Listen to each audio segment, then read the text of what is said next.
What's up, YouTube? It's the Action Figure Grader coming back to you with another market update. And this time we've got mint on card, vintage Star Wars figures, a few packaged items, some vehicles, things like that. Pretty good assortment. Everything from early card backs all the way to Brazilian Glasslite figures that are mint on card. So pretty wide assortment, really nice figures. As always, don't forget, if you have a collection to sell, you can reach out to me at actionfiguregrader@gmail.com. actionfiguregrader@gmail.com, and I'll put you in touch with some trusted buyers that have been buying lots of collections from subscribers lately. They pay very fair prices and allow you to avoid eBay fees. So let's dig in, shall we? The first one is a beautiful 1979 Imperial TIE Fighter. This one did not have the long play logo on there. It was graded AFA 70. It was a qualified example, so this one means that it is not mint in sealed box, and it was unused content. So that's when it receives the Q label, as you see there below the 70 grade. And it also mentions no LP logo on there. So this is still an early example of the Imperial TIE Fighter, just kind of the second version versus the original that came out in 1978. And this one sold for pretty good money, $843 plus $565 shipping. I guarantee you it cost a lot more than that to ship, but pretty gorgeous example. Not the highest grade, but it is one of the early examples, and really tough to find that in a high grade these days. Next up, we had an AFA 75 Plus Power Droid. This was the 20 back G with the Boba Fett offer sticker on the front. Beautiful crystal clear blister. The sub scores were 80, 75, 85. So really nice example. Silver label, 75 plus. It was a punched example with no price sticker, and that one sold for $787. I think that price was very fair, given the grade of that one. Let's say it's an AFA 80 that was unpunched, you'd probably be paying $1,200 to $1,400 pretty easily. So this one, I think, was appropriately discounted, and certainly a gorgeous example of the Power Droid. Here was a 21 back offerless R2-D2 from 1979, crystal clear blister. You know, it's always hard to kind of gauge with these photos what kind of shape this is in, but if I had to guess, I'd say this is probably about an 80 grade R2-D2. Very early example and very desirable without the offer sticker on there. And the price certainly reflected that. I mean, look how gorgeous that blister is. That's in really great shape overall. $1,377 took that home, plus $1,380 shipping. So, you know, is that fair? I'd say it probably is, just given what these early R2-D2s go for. It certainly looked every bit of an 80 grade to me. Next up was an AFA 75 AT-AT driver. This was the 41 back A with the survival kit offer. The card got a 70 blister, 80 figure, 85 for an overall 75 silver label with the label up top, the Clearview label. It had a pretty pronounced color breaking crease at the top of the hanger tab. You can see a couple of those there, but otherwise really nice shape. The blister was beautiful and crystal clear. Slight wave to the card, but certainly a very nice example of the AT-AT driver. That one sold for $541 and change, plus $25 shipping, so let's call that about $570. And again, I think we documented one or two of these that have sold here recently in the $700 to $800 range that were higher grade than this, so I think that price, again, was appropriately discounted given that it's a 75 grade. This was a gorgeous example. I really wanted this one bad. I could not get what the best offer that was accepted on this one was, but it did not last on the market very long. This is a Kenner Canada 41 back 21B droid. So this is the survival kit offer, but on the Canadian card back. And you can see on that offer, it's got the multi-language there. So it's got the French and the English language. It was an overall 80, clear blister, 80, 80, 85 were the sub scores, but very, very tough to find these early ESB Canadian card backs. And I knew it wouldn't last long on the market. It was listed for $1,000. I think that the offer that I received was $899, and it sold very quickly after that. But I did try to go to 130point.com to see what the final sales price was, but for some reason it was not pulling this one up. Sometimes it works, sometimes it doesn't, but for this one I couldn't get it to pull up. But I'm assuming it sold for about $900 plus $30 shipping. But that is a gorgeous 21B on the Kenner Canada card back. This was another one that I was talking offline with the Blacked Out Ewoks, a fellow YouTuber and good friend of mine. And this one is a Palitoy 45 back, genuine, not a Toy Tony Luke Farmboy. What an incredible item. It's got the double stem blister there with some yellowing, but look how gorgeous this example is. Very, very tough to find this one in high grade, and it looks like a very high grade one to me. But you can see that double stem blister. There were, I believe, I didn't double check the guide, but I believe there were some fakes for the 45 back Luke Farmboy that had the traditional style blisters from Kenner that were applied instead of the double stem. So be on the lookout. Make sure that you double check it against the Mr. Palitoy's card back guide on the web. You can find that very easily with a Google search. But this one was 100% legit, and obviously the price reflected that. It sold for 2,100 pounds, which equates to about 2,500 US dollars. But what an incredible example of Palitoy history right there. Next up, we had a 65 back. The number of 65 backs sold, and the first one we've got is the Luke Skywalker Jedi Knight. This one did have some pretty heavy yellowing to the blister, which is common. It did have a price ticker, and it was punched, but probably an overall yellowed 80 would be my guess on this one. This one had the green lightsaber, obviously. This one sold for $370 plus $13.80 shipping. That's another pretty fair price for a Luke Jedi. It seems like if they're in kind of 80 grade condition, even with fairly heavy yellowing to the blister, you're going to be paying $350 to $400. That seems to be the going rate for it, but that's a pretty nice example. Another 65 back that sold. This was a 65 back A CAS 80 grade squid head. This one, the yellowing wasn't too bad on this one, but it was, you know, I'd say light to moderate yellowing. And the subgrades were 80, 85, 80 for the subscores. The weapon had come loose from the tape inside the blister, as you can see there. But pretty nice example of the squid head. It was unpunched with a Montgomery Ward price sticker. We all remember Montgomery Ward if you grew up in the U.S. in the 1980s. That one sold for $275 plus $25 shipping, so about, let's call it about $300 for a fairly high-grade squid head. Same seller also had an AFA 80 Plus General May Dean, unpunched and no price sticker. And the yellowing on this one wasn't too bad at all. I mean, it was almost crystal clear, just very, very faint yellowing to it. And the subgrades on that one were 80, 85, 90 for an overall 80 plus 65 back A General May Dean. Really nice example there.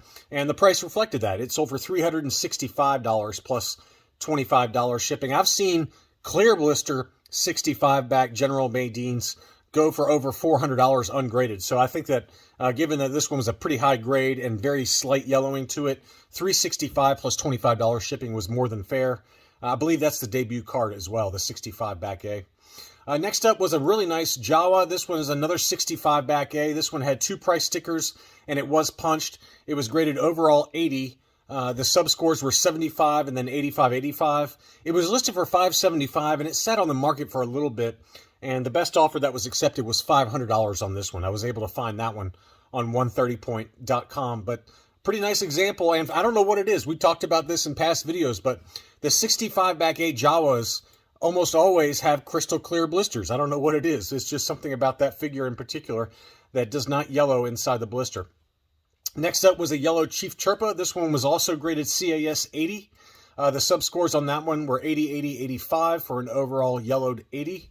That one again was unpunched with no price sticker, and that one sold for $213.75. Pretty decent price there for a Chief Chirpa. Next up was Tebow, and this one was it was labeled as a clear blister, and you know, it's hard to see. It's hard to tell for sure whether that's still clear or not. I think it is clear. It's just the pictures are a little bit dark. But this one was punched, and it had a Lionel price sticker on that one for an overall 75, 75, 85, 85 were the subscores from CAS on this 77 back A. 177.50, pretty good deal, I think, for any clear blister Return of the Jedi.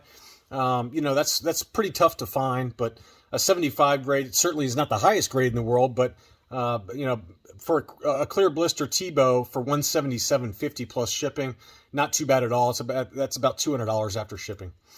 This was a beautiful example of the Princess Leia Organa in her Bush disguise. This was the 79 back with the mail away Anakin Skywalker offer. It was graded a yellowed 80, but the yellowing on it wasn't too bad. As you can see right here, the yellowing was very, very faint on this one. And this is a common one that usually yellows very, very badly. But I knew it was going to sell for a pretty big price. It was listed for $700. The best offer that was accepted, though, was $510 plus another $30 shipping. So about $540 for this Leia Bouche disguise with just very faint yellowing. That's a tough one to find, crystal clear blister. But I think given the condition of that one, high grade, very faint yellowing, that's a really nice example and worth every penny in my book. Next up, Lumat. This one was a made in Mexico overall CAS 80. As always, these blisters usually stay clear, and this one is no exception. This one was a punched example with just some light wear around the hang tab there. $494 plus $25 shipping took that one home. It's a last 17 figure, mint on card, high grade. You know, Lumat ungraded can go for what, $250 to $300 maybe? So I think that for a high grade one like this, mint on card for $525 or so, $520, I think that's very fair. This was an interesting lot of two made in Mexico Lily Letty card backs for the U.S. market. We had Reese and Neon Numb.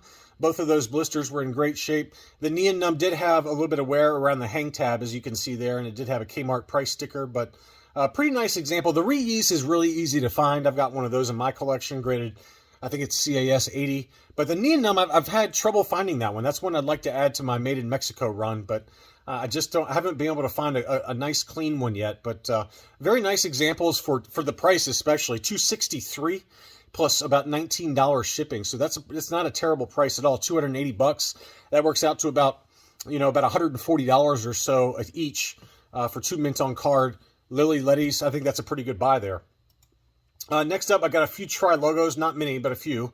This one is the Han Solo in trench coat. It did have a pretty bad litho tear at the very top of the front of the card back from where the price sticker was attempted to be removed. Always leave those price stickers on because it's always going to be in your best interest to leave them on. It does not affect the grading of the card if the price sticker has not been manipulated at all. But in this case, someone decided to take it off and it made that really bad tear. So that kept the price down just a little bit, just some minor dings to the blister, which is common for these tri-logos. It was unpunched though. And the back of the card back here, it looks like it's got some scratches increasing towards the hang tab there. But, in high grade, the Han Solo in trench coat on the tri-logo card back can sell for $400 plus. So I think given that litho tear and the other condition issues, this one stayed down in price. It was at auction. It sold for $140 and change plus $15 shipping. But pretty fair deal, I think, just given the condition issues of that one. Likewise, here was Princess Leia in her indoor disguise or indoor outfit. The blister on this one was really badly mangled, and that kept the price down as well. This is another one that can easily hit over $400 to $500 in high grade, but the blister on this one was pretty crushed, and that kept the price down. $221 plus $15 shipping on that Leia in her combat poncho. And then I think the last tri-logo I had was this one. This one sat on the market for a little while, but I thought it was a pretty good buy. And this one was Reese on the 70 back B tri-logo. This one sold for $210 free shipping. The blister on this one had one little ding in the lower right-hand corner, but otherwise was very clean. The card back was very clean. It had that 79-cent KB Toys price sticker in the upper right with just some light edge wear here and there, but overall very clean. It's probably a 75 plus or maybe even an 80 grade, and $210 took that home, free shipping. Not a bad price at all on that one. We've got a few mint and sealed box items. We've got the speeder bike. This one had some obvious issues with that flap. The flap is always the issue, and this one was no exception. It had a pretty bad crease for that flap, so that kept the price down, but it was mint and sealed box, and that one sold for $123.50 plus $20 shipping. We just documented one, I think in a what to buy video, that was around $400 that had zero crease or very, very minimal creasing that did sell after that video. So, on the low end, like this one with heavy creases to that flap, you got, let's call it about $150. And then for another mint and sealed box without that crease, you can pay as much as $400 ungraded. Likewise, here was a beautiful one. This one is a speeder bike. This one was an uncirculated 80. So what that means is that somebody had a sealed case of these vintage speeder bikes, and they sent them in to be graded with AFA. So to get that uncirculated grade is very, very tough on vintage items, and the price reflected that. So this was a gorgeous example. Here is the back of it. Absolutely no crease on that one. So really, really good shape. And the price reflected it, as I said. So $740 plus $18 shipping. That's the most I've seen for a graded speeder bike in a long time, and it all comes down to that uncirculated grade. So somebody was willing to pay up for it. Me personally, I wouldn't pay up for the uncirculated designation, but you know, it is pretty rare to find a vintage mint in sealed box item or a vintage mint on card that is uncirculated, and you're going to pay a lot for it. So that was the case on that one. And then next up we had a Y-Wing. This was a mint in sealed box vintage Return of the Jedi Y-Wing. Pretty awesome looking item, and the price again was pretty high because the box was in great shape. Hardly any wear to it at all, really. It was just really, really great. The worst wear was on the bottom of the box, as you can see there, just a couple of scuffs and things like that on the edges. But, you know, this is probably like a 75 plus or an 80 grade pretty easily. And you know, given that it's mint in sealed box, factory sealed, somebody was willing to pay up for it. It sold for $791 on 54 bids. Lots of action on that one. That one closed on February 19th. $35 shipping, so it's about $825 for an ungraded mint in sealed box Y-Wing fighter. But look how beautiful that is. I always loved the box for the Y-Wing because it's got Admiral Akbar. Like Admiral Akbar is going to get inside a Y-Wing and go attack the Death Star. Akbar was smart. He was smart. He stayed on the big ship, you know, whatever that was, and directed the traffic, so to speak, and let the other guys be cannon fodder, while he stayed inside safely in his weird contraption of a reclining seat that kind of hovered around. It's a trap! It's a trap! You're going to get killed, not me. So Akbar stayed home safe, but at least on the box art, they've got him inside the Y-Wing, so pretty cool to see that.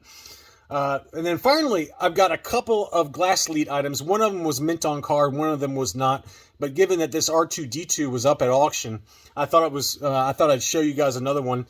But this R2-D2 was graded AFA 80+, and a subscriber mentioned that this one originally sold at Hakes for quite a bit more, and then was auctioned off later on. So I don't know what happened there, but it was an overall 80+ Glasslite Power of the Force R2-D2 with pop-up saber.